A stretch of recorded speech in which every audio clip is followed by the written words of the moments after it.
So I think what we're about to see is a rubber band effect where the consumers have been pulled so hard in so many different directions that they're just going to say, screw it, I can't pay it anymore. And we're going to see default rates on credit cards, auto loans, mortgages just skyrocket. So they're going to say, I don't care. I'll figure it out. I'll go live with my parents. Their house is paid off. One stat is proving that we are seeing the housing collapse of 2023 right before our eyes. Home foreclosures are on the upswing and they're up 34% since last year. We got a huge problem on our hands. Absolutely. Let's take a look at the article here. Default notices, scheduled auctions, and bank repossessions surged 28% just in the third quarter to 124,000. Man, homeowners are still grappling with the pandemic's financial aftermath or encountering new challenges. We're all encountering challenges these days, right? When's the last time you went to the grocery store and you thought, wow, that was cheaper than I expected?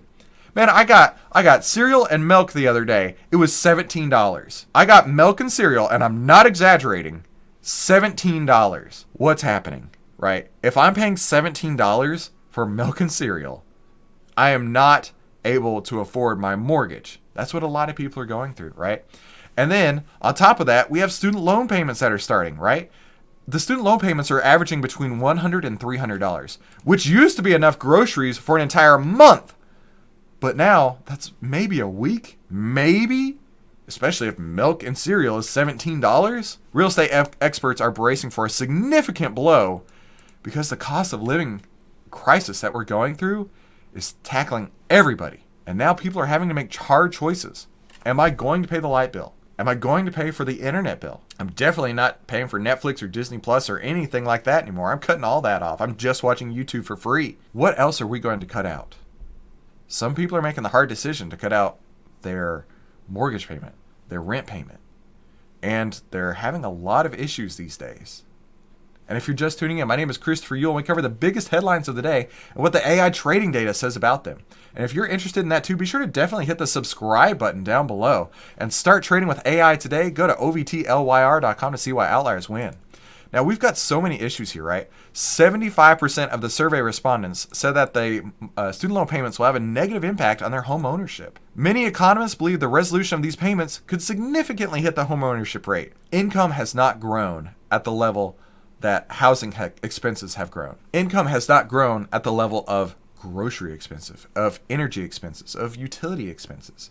Incomes have not grown, and because of that, everything else is starting to suffer. But this is what the Fed wanted. This is what they intended to happen, which sucks. But Jerome Powell always said, we expect pain. He literally said, we expect pain for the U.S. consumer. And it makes sense, right? Because home ownership has become so almost unattainable.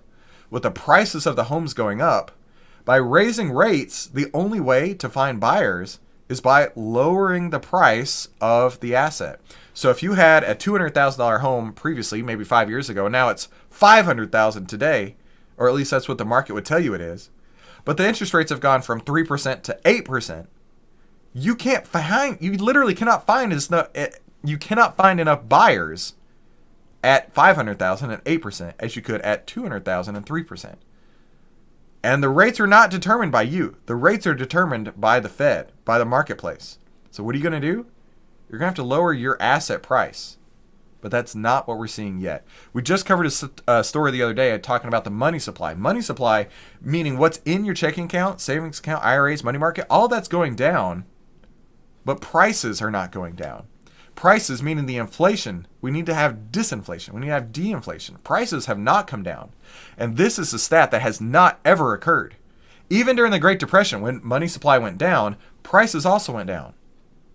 So I think what we're about to see is a rubber band effect where the consumers have been pulled so hard in so many different directions that they're just going to say, screw it, I can't pay it anymore. And we're going to see default rates on credit cards, auto loans, mortgages just skyrocket. Because they're going to say, I don't care. I'll figure it out. I'll go live with my parents. Their house is paid off, right? At least I can afford groceries then. At least I can send my kids to childcare. We need to see some huge, huge changes out there.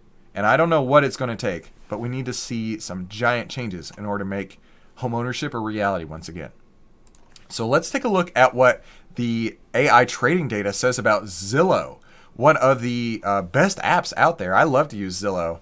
for looking at home prices and just what's available, right? We actually just got a buy signal on October 16th on Zillow. So if you're interested in getting this AI data and being one of the first people to see these signals, head to ovtlyr.com to see why outliers win. Now let's go see what the internet says about this, right? All these foreclosed homes will be bought up by these large management companies. The average person doesn't have the money to stomach and try and buy these places. Foreclosures are not easy to buy through. I agree with that. With rising rates and inflation, it's not a surprise, and it may get worse if rates keep going up. Absolutely. It makes total sense. And honestly, that's what Jerome Powell is wanting. He wants the pain, because by having the pain, we're going to be seeing prices come back down, right? If you've got your $500,000 home and you can't find any buyers, it may be time to lower it to $400,000 or maybe even $300,000. Look at that. Hurts. That hurts. But if you need to sell your home, you need the liquidity, you got to get out. That's what you're going to have to do. Now, YouTube thinks you're going to love one of these two videos. Thank you so much for coming to today's Outlier Live. I'll see you on the next episode.